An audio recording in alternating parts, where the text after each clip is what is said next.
There was once a preacher preaching on this Gospel of Luke's text we just heard about the last times and the end times. And he told the congregation, look, one day we will all get up, but we will find everything dark, and that's going to be the end of the world. And everybody said, Lord, have mercy on us. Then he said, we are going to pick up the phone and call Washington, and they will tell us, oh, here is also everything dark. Then everybody said again, Lord, have mercy on us. Then the preacher said, then we'll pick up the phone and call London. Then there people will pick up the call and say, here everything is dark too. Then all of them said in one chorus, Lord, have mercy on us. Then we'll pick up the phone and call Moscow. Then they will answer, Lord, everything is dark here. Then everybody said, one chorus, Lord, have mercy on us. Then we will call Rome. Then we will call Sydney. Then we will have Buenos Aires. Then we'll call New Delhi. Then everybody will tell us, here too it is dark, perhaps the end of the world. Then everybody said, Lord, have mercy on us. And before the preacher said, then we will, he said that, and one person among the congregation, perhaps his bookkeeper, right away said, if you pick up the call and call so many countries and so many cities, you will get a big telephone bill, and that will be the end of the parish. Lord, have mercy on us. We are dealing with finances too, right? Dear brothers and sisters, as we are in this last couple of weeks, actually this week and next week, Christ the King, we are concluding the liturgical year. The readings look quite apocalyptic. They do talk about signs in sky, plagues, famines, insurrections, wars. The language is quite apocalyptic, and it does convey to the reader perhaps a kind of physical end of the world, that everything is going to be destroyed and God is going to begin everything from zero. Well, that can be taken as literally as it is. The signs are meant for us to point to a deeper reality. Not always we recognize or understand the meaning that a sign is trying to convey to us. And that is what the first reading, Prophet Malachi, tells. The first reading is remarkable in its brevity. 2 verses only. But it is filled with vivid images and a powerful message. Notice what is Malachi telling us. The day is coming, blazing like an oven. First image. All evildoers will stumble. Then fire will come upon them. Second image. Leaving nothing burnt. But at the end comes the Son of Justice with his healing rays. Now, most of the time, the problem with reading this Old Testament text is that we focus on what is given to us in the beginning. What is? Like a blazing oven, everybody will be doomed. A fire is coming, and we just rest with that. We don't even take an effort to go into the conclusion of the reading, which it says, there will arise Son of Justice with its healing rays. Healing. So the Lord is coming not to condemn, but to purify and to transform. That's why Malachi is calling God the Son of Justice. What is happening in the gospel reading is exact in-action episode of what Malachi is actually foreseeing that would happen in the days. What was happening in the days of Malachi? Israel just came back from their Babylonian exile. We need to know some historical nuances. They were just returning from Babylonian exile. What happened when they were in exile? They picked up some pagan cultures, pagan habits. Priests were irresponsible, ignorant, and indulged in all kinds of bad stuff. And Malachi was sent to correct them. Hey guys, come on. You are now back in your land. Don't try to promote the pagan culture here. And he was warning them that they were not even practicing their religious piety. There was a lot of impiety, dishonesty, and there was a lot of marriage with pagan culture. That is why Malachi is warning them. The fire is coming like blazing oven. But they need to prepare themselves so that when the Son of Justice comes, they are purified, they are transformed, and they are healed. That is what is going to happen in the gospel reading when Jesus says, not a stone upon other will remain. He's actually talking in a metaphorical language about himself. The descriptions that we have seen in the first reading and the gospel are more metaphoric or symbolic. Now, when we read that such kind of text, we might feel like, oh, the end is coming, the evil is going to triumph. But no, wait a minute. What is the first reading concluding with? The Son of Justice will come to bring about healing. Healing.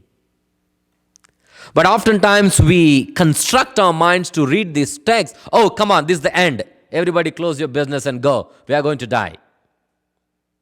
Which is a kind of literal way of reading the text. Oh, there's a big blaze going to come. We are going to be put in the fire and we are going to be burnt. The Lord is not coming to condemn us. The Lord is coming to save us. He is coming to bring that healing. What a beautiful theme that we have in these concluding weeks of the liturgical year. The eschatological end time is coming. This is what I spoke last week. Already, not yet. The end times are coming. They're already here, but not yet, because we are looking forward to this healing which God is about to bring. The day of the Lord. What is going to happen when the day of the Lord comes? Good will be rewarded. All of us will be transformed and purified. So, it is through this lens that we need to read these texts. These are quite dry, because they are metaphoric and symbolic in their language.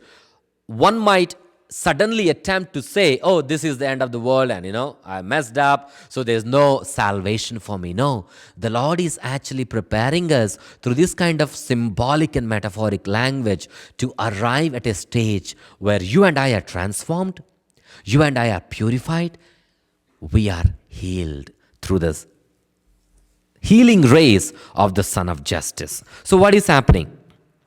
The righteousness of God. God is going to show His righteousness. 2, He is going to point those upright living people, those people who are living upright. But oftentimes, we don't focus upon that righteousness of God. We see God as a taskmaster, as a punishing God. But He's a righteous God. Soren Kierkegaard, a Danish philosopher, has this important, very attractive parable to say. He says this: once there was a theater show going on, whole day, one after the other, without a break. At the end of every show, people were like applauding without break. And the next show comes, it is more beautiful than the previous one. So the show continued in the theater. People were just elated with joy. They were so lost in the show, and each show was outdoing the other. At one point, the manager of the theater came and told everybody from the stage, hey, look guys, the theater is on fire. We all need to move out from here. Guess what? They thought it is part of the play, and they started clapping the hands. He said, hey guys, come on, the theater is on fire. They thought, oh, it's more dramatic now. Let's clap more hands. Finally, what happened? they were all consumed by blazing fire. Oftentimes, we behave like that. Without having to recognize the righteousness of God, we are lost in the applause of the world, aren't we? One after the other, one temptation after the other. Perhaps like the Israel that just came back from Babylonian captivity, we are in marriage with so many countercultural realities nowadays, and we are just applauding them, not paying attention to the words of the prophet Malachi. God is coming with his healing grace. Prepare yourself. Right? The righteousness of God is going to be offered to us. The readings show the hints of salvation.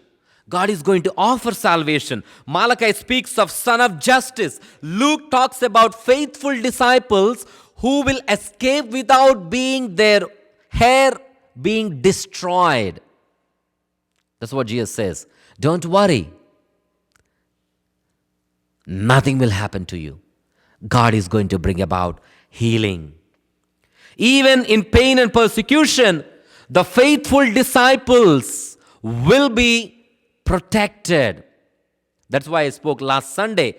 Are we ready to give the testimony of faith to the world when the Son of Man comes? Before he comes, because he has already come, he is yet to come. But in this time, in this era, are we ready to give the testimony of faith as a faithful disciple? In doing so, if we do that, Jesus tells us we are not to be frightened of all these signs and wars and insurrections and blazing fire.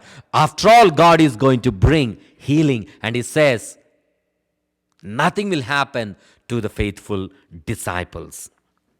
The healing race of justice is leading to refinement and salvation. God does not come at the end to condemn. Get this. God does not come at the end to condemn, but to save, to transform, to purify. Suffering at the end, if some of the faithful disciples are suffering today because of persecution, do not worry. Take up that suffering, because that suffering is meant for purification. It's meant for refinement and not for punishment. So we need to focus on the righteousness of God. 2, we need to live an upright life. Christians are called, are exhorted to live in the end time with patience and endurance. Now, until the Lord comes, what are we called to do as faithful disciples? We are called to do our fair share of the work for the community. Work diligently, conscientiously, awaiting Christ to come. Work diligently, conscientiously, awaiting for the Lord to come. So when we live such upright living, we are being purified. We are being transformed, not lost in the applause of the world. If you do that, we are actually forgetting the righteousness of God. We are forgetting totally the call to life that we are called to live, the upright living. And the Lord says, persevere in this, preserve in this, and it will secure our lives at the end. So as we already applied the landing gear to land at the end of this liturgical season, we are called to focus on this notion of being purified. When the Son of Justice comes with his healing grace, he is going to transform me. I become angelic. Not anymore lost in the sounds of the world, the concerns of the world, the cultures of the world that are taking me away from this focus on the Son of Justice. So what are we called to do? We are to encourage dispirited people and tell them that God is in control. God is going to be righteous. He is righteous. 2, we are called to encourage believers to remain faithful through suffering. There may be imminent suffering, but do not give up your hearts. That suffering is meant for purification, refinement, transformation. And finally, we are called to inspire believers to derive all spiritual good that God can offer even through the suffering. Wow, that's beautiful. We not only endure in suffering, But even in the amidst of suffering, we see the good that God is trying to accomplish through such suffering. And all this will happen when we fix our gaze on the coming of the Son of Man as He comes imminently and as He comes in the already and not yet to come. Are we lost in the applause of the world? Or are we fixing our gaze on this Son of Justice who is coming with His healing grace to transform me, to purify me, and to save me? Amen.